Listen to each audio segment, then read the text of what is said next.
it came from frustration. There was a significant amount of work that was upcoming due to that bad relationship with that supplier. So instead of hammering with the supplier, we created a partnership. Have you been thinking about buying your first rental property for some time, or do you already own a bunch of properties? Well, fellow investors, you found the right location to listen and learn from others' successes. Welcome to The Very Real Estate Effect with your host, Axel. Hello, and welcome back to The Very Real Estate Effect podcast, a show dedicated to real estate investing right here in Quebec. And today, it's a pleasure and an honor to have my friend Laurent Soulé back on the show. Hi, Laurent. Bonjour. Hi. So you were here a couple of weeks ago. We went through your story and how you started as an investor, started with real estate, then you migrated and you graduated to buying businesses. And I was kind of hoping we'd go in that direction today. And before we do so, I just want to share something that's really interesting is that when I look at the back end of the podcast, I see that a lot of people, most of you who listen and watch the show, haven't yet subscribed. And if I can only ask you for this one thing, and that's the only thing I'll ever ask you to keep supporting us, is to subscribe, because that really helps us reach more people like yourself, and it helps us get better guests on the show and grow. So please, before the end of this episode, I think it's in the top left corner, depending on the platform, and just on the three little dots, click subscribe, and I will see you again next week and the week after and the week after. So thank you for this. Now, Laurent, you were here a couple weeks ago. I invite everyone to go back to that first episode and listen to it. It'll be a great introduction to today's episode, where you had mentioned through your story as an investor and your investor journey that you started with real estate, and then your mind was open to the possibilities of also buying businesses. Thank you for the introduction. Yes. There's a misconception that I'd like to address right from the start. It's going to set a little bit the tone to our conversation also. Like real estate, most people are a little bit reluctant or afraid of jumping into it because they think it requires a significant amount of money. Well, I think buying a business, people have that same misconception, but I'd like to explore with you today how that it's a misconception. You don't need money truly in order to buy a business. It's self-generating. There's lots. It's the same muscle than buying a business. And I'm excited to be able to explore that with you. Me too. Sure. Because I've had more and more people ask me about it. I've been thinking about it in terms of diversifying the portfolio. We own quite a bit of real estate, and now it'd be good to maybe move on to different asset classes, especially if we can have those businesses kind of already feed and service the real estate side. So, as you said, like the misconception of like, oh, it takes a lot of money to buy a business. How have you discovered that this isn't the truth? It comes back to a great book, which I think most of your viewers have read or I've heard about, is Rich Dad Poor Dad, where you have a difference between asset and liabilities. So people think buying a house, a triplex, or buying a house is an asset, but is it truly an asset? How much does it cost you per year versus how much does it generate versus a liability? And it's the same with a business. A business, if you don't buy a startup, it's been running for 5, 10, 20, 50 years. So there's an history of revenue. There's an history of there's a forecast of potential revenues. And when you buy, it comes back down to the same as real estate. It's a numbers game. So knowing your numbers right from the start, doing your diligence, you discover that, hey, that business is $2 million, but it generates $500,000 of BAYA or after seller discretionary earnings. And it can self-pay within 4, 5, 6 years versus 25 years for a mortgage on a property. So you start looking at the numbers and you start discovering, hey, there's similarities. There's things that I've learned in real estate that I can merge, I can transfer to buying a business. Of course, the processes once you've bought the business are slightly different, but as I said last time, it's a people business. Yeah. So you don't do it by yourself. You can buy a triplex by yourself. You can buy a 32 unit by yourself. Are you going to be fixing the toilet when at 2 a.m.? Probably not. You're going to have somebody else move over. Okay. No one fixes toilets at 2 a.m. No, That's not true. that's not true. Well, It's a myth, but I know exactly where you're going. Thank you. I do remember asking my dad back when I was young, why is it always the toilet that clogs is in a tenant unit? It never clogs at home. No, it's never. Surprisingly. No, you're that's a very good example. So my dad had 2 a.m. calls in the middle of the night. The sink was not working. Something was clogged. And I've always wondered, why is it always in a tenant? Somebody else's. Yes, never at home. And I can never figure it out. But I guess it's the same. It's a mindset thing where it always applies to other people, but never to you. Yeah. So you just mentioned an aspect I'd like us to dive into is you said the transferable skills. Mm-hmm.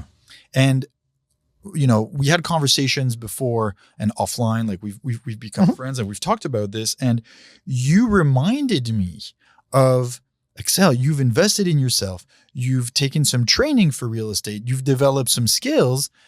Those skills are all transferable to buying a business because, real estate is a business, right? We buy a box, we pay for the box, the box pays us every month.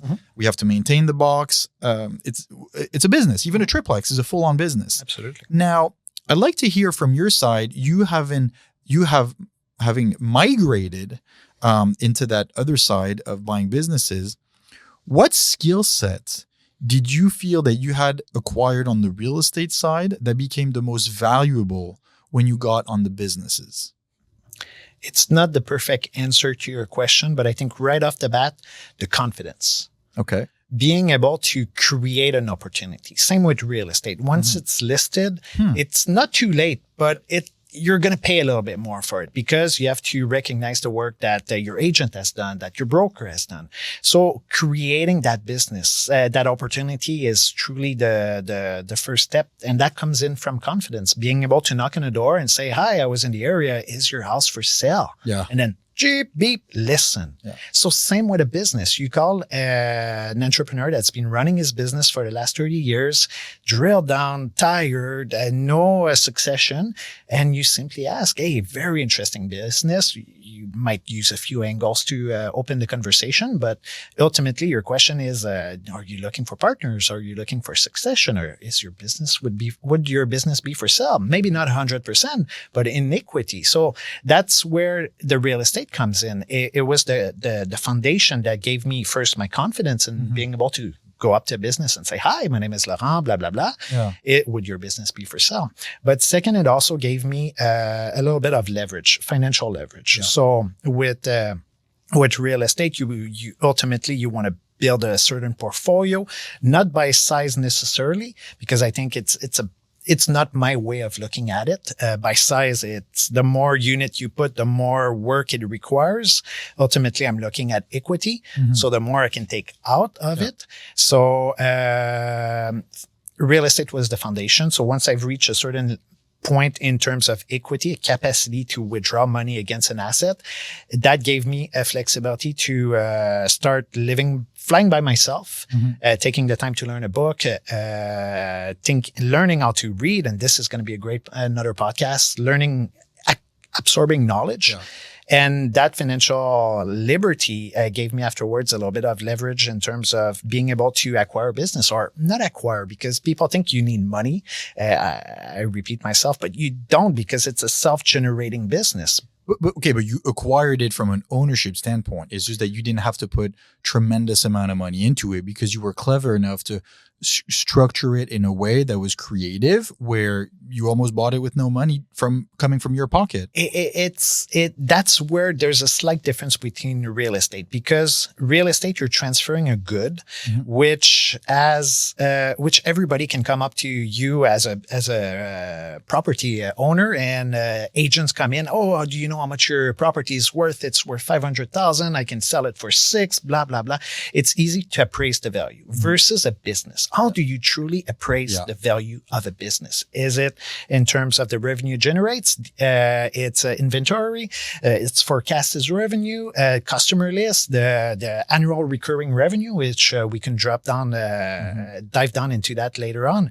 But how do you truly assess the value of a business? That's much more complicated. Of course, there are brokers and there's appraisers that's their job. They take the financials, they look at what's included, and they go from there. But when you create that pocket opportunity to resonate with the real estate audience, when you create that pocket opportunity, and you're not interested in buying the business because you don't want to start working in the trenches. And there's a big misconception. There's a big difference between buying a business and operating a business. And we're going to get into that. Yes. Versus buying a business and scaling the business and working on the system, systematizing the business. A big difference. It's the same with real estate. You buy a building, you operate the building. It's completely different than buying the business, buying the building and leaving a property manager and managing. Exactly. And we're going to get to that point.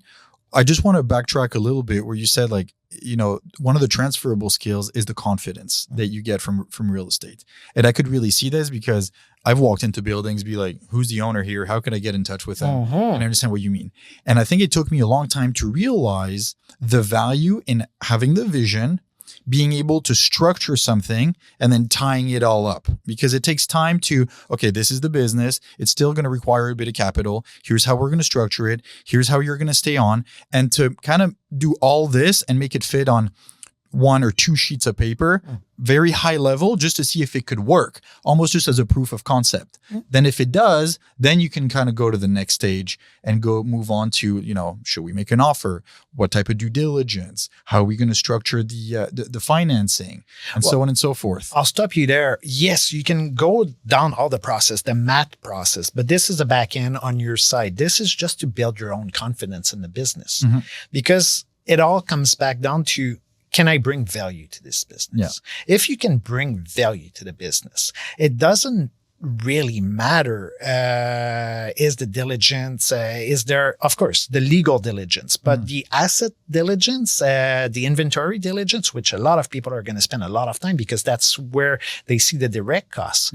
But when you're bringing value to an owner, the owner's going to give you that equity into the business. They're not going to, yes, of course, they're going to ask for skin in the game. So you might have to commit a little bit, but you have 2 different levers. You have 2 different impact stick that you can use to move forward. You can either commit with your money or you can either commit with your time or your reputation.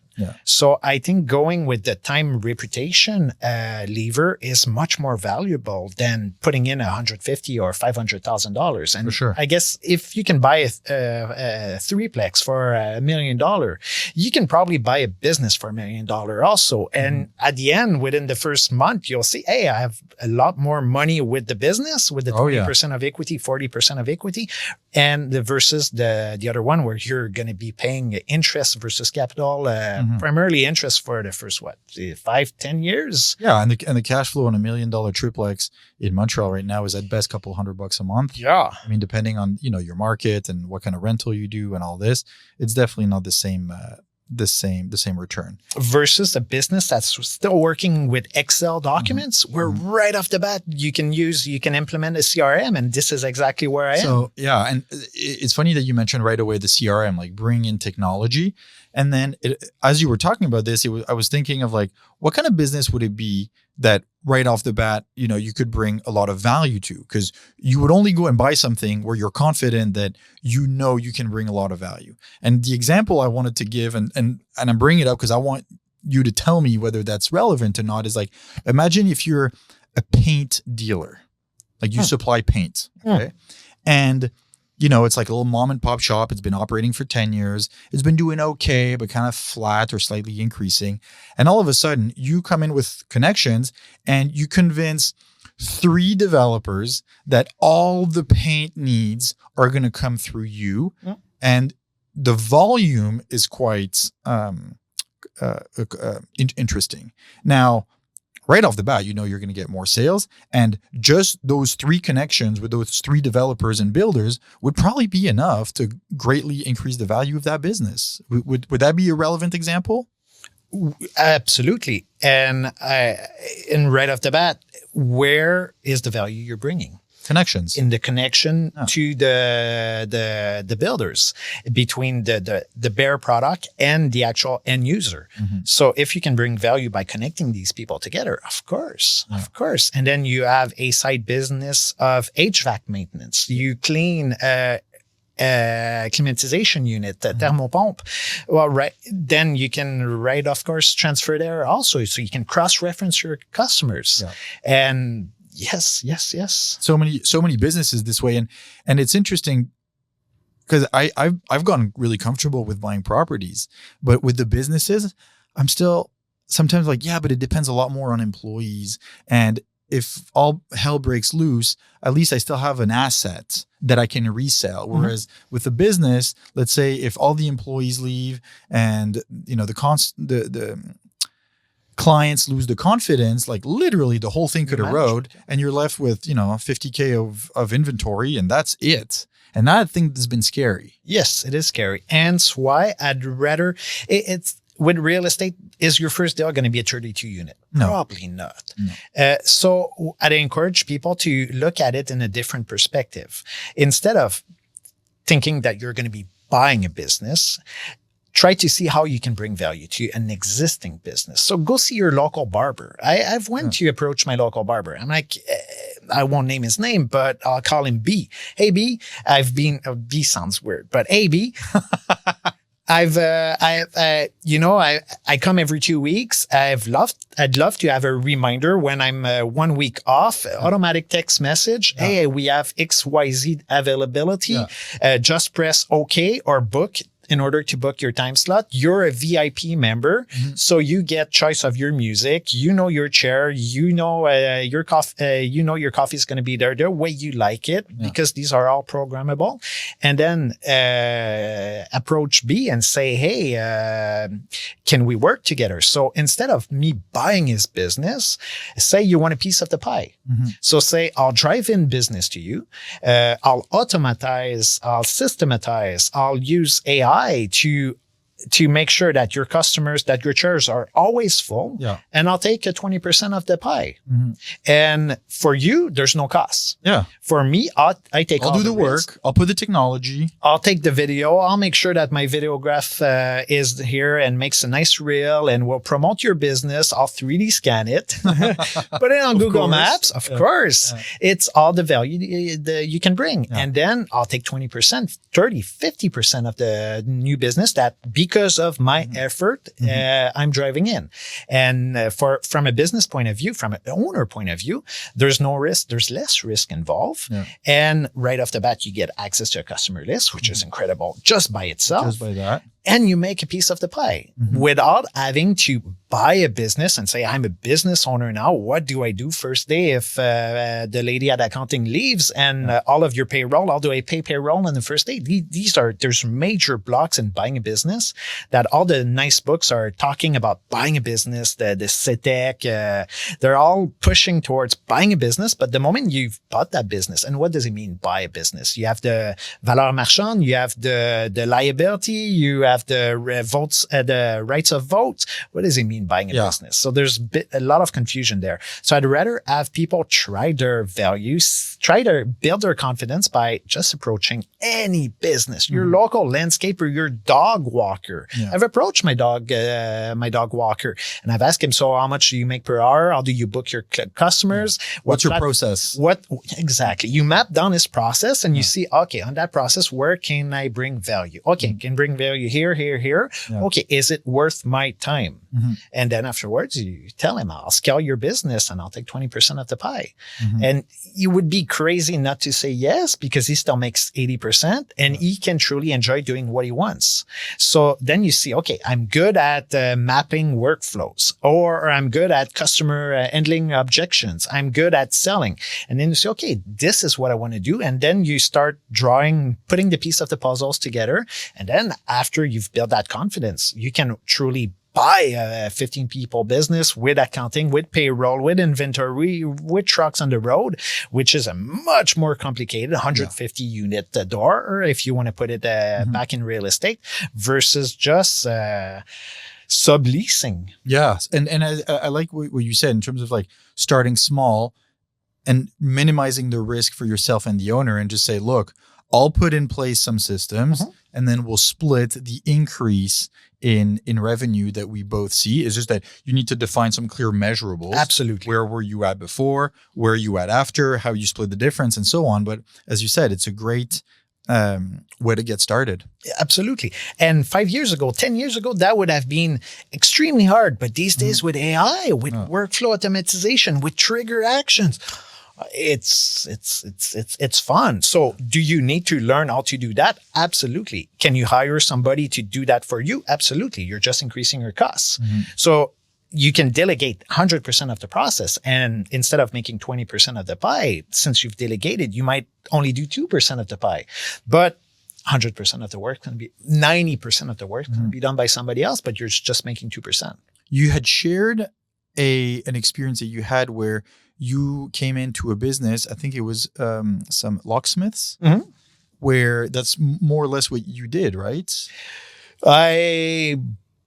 I took a big piece of the pie. Okay. I ate a big piece, and I discovered that there were some ingredients in the pie in the cake that I'd not considered. Okay. And that I reacted to, or that I could not digest. I'll put it in a more, very polite way to put it. Yes. Yes. But it's a learning experience. And it opens some doors. And whether, it's not about you making millions off of it, it's just, it got you started. And I think that's what holds back a lot of people who for years have this idea or want to get started, but they never actually talk to that person. Absolutely. And I'll double paraphrase my last presence here.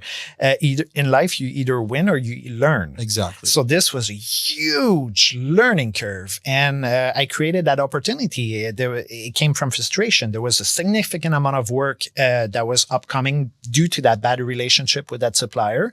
So instead of hammering with the supplier, we created a partnership. There was value I can bring. So I told him, I'm going to whistle blow something that's big. It's going to create a lot of work for you, a lot of work for me. Can we work on that together? And by working on that together, would there be an opportunity for me to bring value? And would your business be for sale? Would you want to have a partner in there? Oh, yes, of course. Well, my other partner is being sick, blah, blah, blah. So perfect timing. And on top of bringing in value and helping, I removed the big part of extra work from going fist first and fighting against each other. This is your problem. This was not mine, blah, blah, blah, blah, blah. Yeah. So I created value right from the start. And then I jumped in physically. I took a year to learn the knowledge, and this could be explored in another podcast, in terms of learning how to read, absorbing the knowledge, understanding what it means buying a business, stepping into a business. What is a strategic partner? Yeah. What does a strategic partner does and does not do, and drawing that line, not being stuck in the trenches. And that business was a great experience. First day I was there, the second day, the main key resource ended up leaving. Okay. So I jumped in his seat. Yeah. And I started working in the trenches. And so thank you for reminding me. I wanted to make the transition to this of, I want to break the misconception that buying a business means that you necessarily have to be the full-time operator. You could be interested in buying a plumbing business. That doesn't mean you have to be a plumber. If that's your piece of cake, yes, please. If you're a plumber by training and you want to grow by acquiring a business, that's one thing. But you don't necessarily have to be working in that business full time. I think a lot of people think like, oh, but imagine if I buy a business, like it doesn't mean I want to go and do that. If I buy a clothing store, that's actually a bad example, but I'm still going to use it. A clothing store, I don't want to be the cashier. And it's like, well, you don't have to be. You could own it and you could probably just get to work on it, half day a week, and maybe the clothing store isn't a good example, but like, yes, the cashier. Yes, in a way. But, and I want to highlight one thing before building on that is that first, you don't need to know anything about that business. People think I need to find a business and something that I'm already an expert so I can bring value. But that's not true. That's not I'll use the locksmith. I didn't know anything. Oh, I knew how keys work in doors and I knew every door had a lock. That's a good start. Which needed a key. And I knew that this was not a desire. This was a need. Yeah. So I took a business that's based on needs, not desires. And then afterwards, I didn't know anything on that, but I knew where I could bring my value. So for the audience, don't look at just something you know. If you're great with dogs, don't just look at dog walking or veterinarian. Look at, you can look at a plumbing business. Yeah. It's just about where you bring your value. But coming back to operating versus scaling or managing a business, this is a major difference. And you can operate the business if such is your need and you want to work that cashier job, you want to close the deals. My favorite part in the locksmith was being behind the phone and answering the phone. And nobody would answer the phone faster than I. I would feel you get excited by that. I would feel ashamed that somebody else picked the phone earlier than I did. So I'd pick up, and this is how can I bring value? Yeah. And I actually got shut down because I would open up and say, bonjour, mon nom est Laurent, blah, blah, blah. How can I bring value to your day? Yeah. And it would be too much of a philosophical approach. How can you bring value to their day? Well, yeah, of course, they're a customer. They're calling you with a problem. They need. You got shut down by who? By the other owners? By the other owners. It was too. It was too grand. Yeah. Well, I think you're starting in the right way. But people would tell me on the phone, wow, this is the first time I heard that, and blah, blah, blah. And then, well, you open the conversation in a very positive way. Of course. You establish your authority. And I just want to build on this. What I like about what you mentioned about how can I build value, the guy is probably calling because his key stopped working. Yep. But solving the problem from your perspective isn't about making a new key that's dented slightly differently. Might be to change his entire security system on the building. And then all of a sudden you go from a $50 charge to a $5,000 charge. But which one do you want? Absolutely. So you narrow yourself by saying, so you need a new key. That's not where you bring your value. You can go to Canadian Tire for that. He's calling a locksmith. Yeah. So he probably needs something else. He probably needs to understand what are the different solutions. So by asking the right question, being too grand or too vast right from the start, well, you don't limit the potential solutions you can bring them. Yeah. So it truly comes back down to where can you bring value? Where can you bring value? And that's such a good way to wrap up for this episode about buying businesses, is that we almost get boggled with financing and due diligence. But the first thing it starts with, and for everybody who's listening, that's going to be your takeaway for today, is that whenever you're driving, you're on the highway, you see a bunch of businesses, you feel stuck and you want to change life. How can you bring value to any one of those businesses around you? And then get in touch with them. Absolutely. Absolutely. If you can understand that, how can you bring value? Is there frustration? Can you address that frustration to the value you bring? You have a winning ticket there. Yeah. Wow. That was a good way to tie it off. Laurent, if the audience is interested in knowing more about you, what's the best way to get in touch? LinkedIn. Okay. LinkedIn. Through my LinkedIn, there's my link tree, which shows books, podcasts I'm listening to. It has access to my Calendly. So yes, I still answer all of my DMs directly. That might be slow sometimes, but book me 15 minutes. Let's talk. Let's explore opportunities, see untap angles on an opportunity, and see if the value is truly there. Yeah, of course. Sounds good. So if you want to know more, get in touch with Laurent. And on this wonderful note, thank you for coming all the way to the end of this episode. It was a good one, and I will talk to you next week. Thank you. Thank you, Laurent. Thank you.